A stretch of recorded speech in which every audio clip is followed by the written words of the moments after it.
Ibu, bapak, saudari, saudara, rekan-rekan muda, dan adik-adik sekalian yang terkasih di dalam Yesus Kristus, bertemu kembali dengan saya Romo Tino SSCC di dalam catatan pesiarah.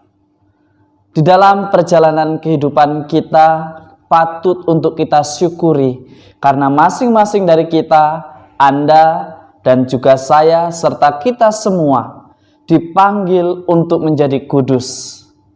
Dipanggil untuk menjadi kudus berarti kita pun harus mampu menjadi terang dan pribadi yang beriman tidak hanya dalam kata tetapi di dalam perbuatan yang senantiasa melakukan apa yang menjadi rencana Allah. Sebelum kita mendengarkan permenungan dari catatan pesiarah, marilah kita membuat tanda kemenangan Kristus. Dalam nama Bapa dan Putera dan Roh Kudus. Amin. Allah Bapa Maha Kuasa, Engkau menggembirakan kami dengan teladan kerasulan Santo Thomas. Semoga kami senantiasa mengalami perlindungan-Mu dan percaya akan memiliki hidup dalam nama Dia yang oleh Rasul Thomas diakui sebagai Tuhan, yaitu Yesus Kristus Putra-Mu. Tuhan, dampingilah kami agar kami senantiasa selalu mengerti dan memahami apa yang menjadi rancangan-Mu atas hidup kami. Demi Kristus pengantara kami. Amin. Ibu, bapak, saudari, saudara, rekan-rekan muda, dan adik-adik sekalian yang terkasih dalam Yesus Kristus, di dalam surat Rasul Paulus kepada jemaat di Efesus, kita diingatkan bahwa masing-masing dari kita, Anda dan juga saya, serta kita semua dipanggil di dalam kekudusan. Bagaimana kita menanggapi panggilan itu? Sebagai orang beriman, tentu kekudusan hendaknya senantiasa selalu menjadi cita-cita bagi kita orang beriman. Kita bisa melakukan dalam hal-hal sederhana, tanpa mencaci, tanpa menghakimi, senantiasa menghindari perbuatan jahat kita dan menuju kepada kebaikan.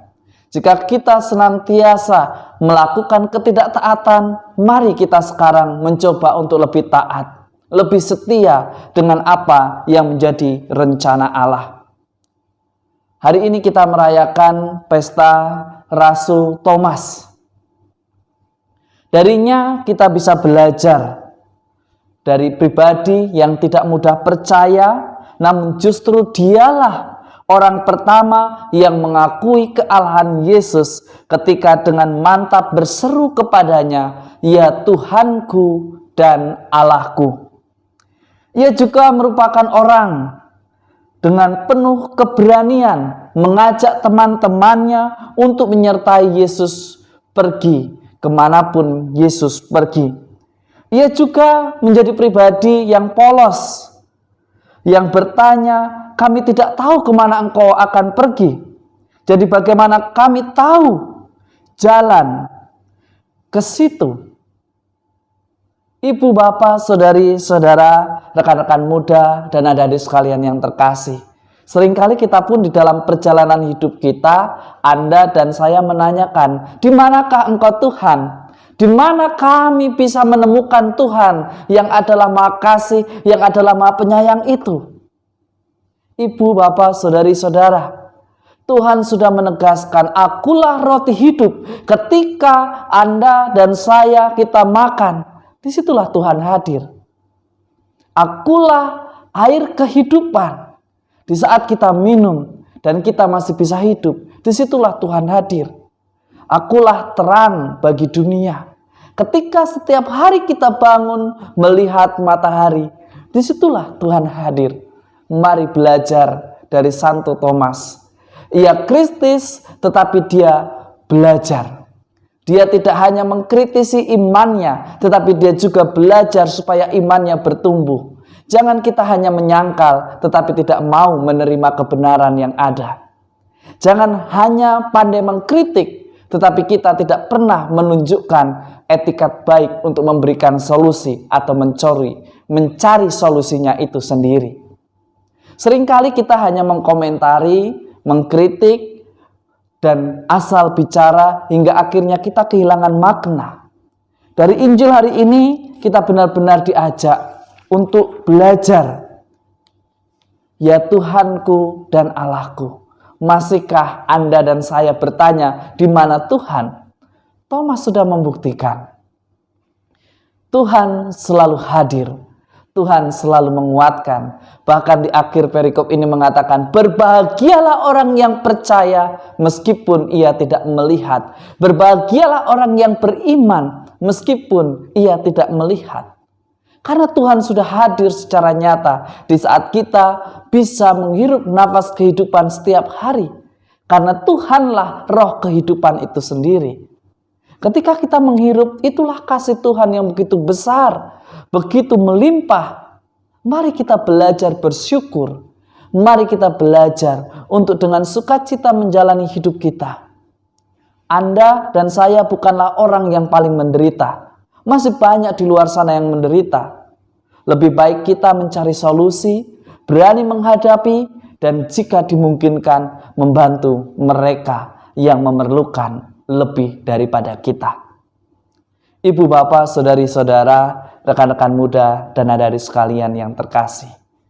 Dari teladan Thomas, kita diajak untuk belajar bahwa beriman itu membuat kita menjadi lebih baik dan memuliakan Tuhan.